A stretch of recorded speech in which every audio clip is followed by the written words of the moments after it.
Hello everyone welcome to my YouTube channel Sambalpuri train information.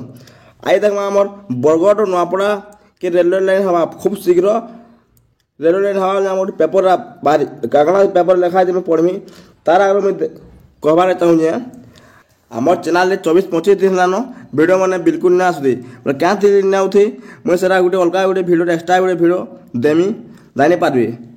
आई देख आम Bargarh Nuapada railway line बाबद जेन paper बाहरी इटा केन रेल स्टेशन हवा केवे काଣା हवा जा पढ़ुए सुनुन। बरगढ़ नुआपड़ा रोड मध्य एक नूतन रेलपथ निर्माण होगा जाऊँगी। बरगढ़ रोड अच्छे sir Nuapada road Bargarh road और नुआपड़ा रोड ये भितर जेन हवा यही रेलपथ पदमपुर दे जीव आर दूरता रही 138.32 किलोमीटर। एथिपाई 2621.92 कोटी टंका आकलन करा जायछि। प्रस्तावित रेलपथ निर्माण पर जमी अधिग्रहण प्रक्रिया आरंभ होइछि। आंचलिक संजीकरण को वृद्धि करने आर्थिक अभिवृद्धि को सहज करने पण्य एवं यात्री परिवहन को उन्नत करने यह रेलपथर मुख्य उद्देश्य। यह प्रकल्प पर मोट 924.64 हेक्टर जमी आवश्यक जो 752.524 हेक्टर घरोई जमी 123.233 हेक्टर सरकारी जमी एवं 48.913 हेक्टर जंगल जमी अंतर्भुक्त। जमी अधिग्रहण पर आनुमानिक मूल्य प्राय 364 कोटी टंका रही। वर्तमान सुधा बरगढ़ तहसील अंतर्गत बरगढ़ एवं सरसरा मध्य प्रथम ब्लॉक सेक्शन जमी अधिग्रहण पर विज्ञप्ति प्रकाशित हो सारी। यह विज्ञप्ति बरगढ़ जिलार 5टी ग्राम को अंतर्भुक्त करुच्ची। ओडिशा सरकार रेल विभाग को आवश्यक सहयोग जोगाई देछंती। बरगढ़ रोड नुआपड़ा रोड नूतन rail line Sambalpur Jharsuguda Raipur rail मार्ग तुलन 53 किलोमीटर एवं सम्बलपुर टिटलागढ़ रायपुर रेल मार्ग तुलन 87 किलोमीटर दूरता ह्रास कर रेल रूटा आम सम्बलपुर झारसुगुड़ा बिलासपुर रायपुर जावा आउ गोटे रेल लाइन जेन जाइए आम सम्बलपुर बरगढ़ बलांगीर देवरी टिटलागढ़ रायपुर जावा इटा कही।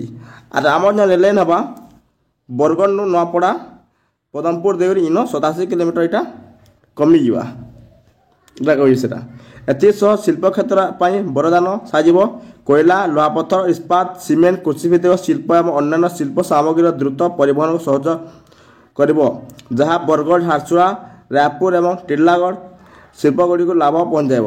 नूतन रेल लाइन मात्राधिक यात्रा भिड़ थिबा झारसुगुड़ा बिलासपुर रायपुर रेल मार्ग को एड़ाई पश्चिम ओडिशा और छत्तीसगढ़ मध्य सीधासलख संजोग प्रदान कर rail मार्गर alignment Bargarh road Sarsara केन स्टेशन मैंने हवा मुई गोटे आगु भिड मैंने देनी से भिडियो जेन जेन स्टेशन मुई कहीदिनी सेटा मैंने न अच्छे बहुत न कमेंट कर दिए स्टेशन मान नहीं हुए अलग स्टेशन हवा पाखे पाखे स्टेशन मान नहीं हुए कहूली कमेंट कर देखो यहाँ पूरा सीधा सलख पेपर रे बाहरी मुझे जेन जेनटा कही स्टेशन मैंने आमर 1.2 लाख भ्यू जाइए।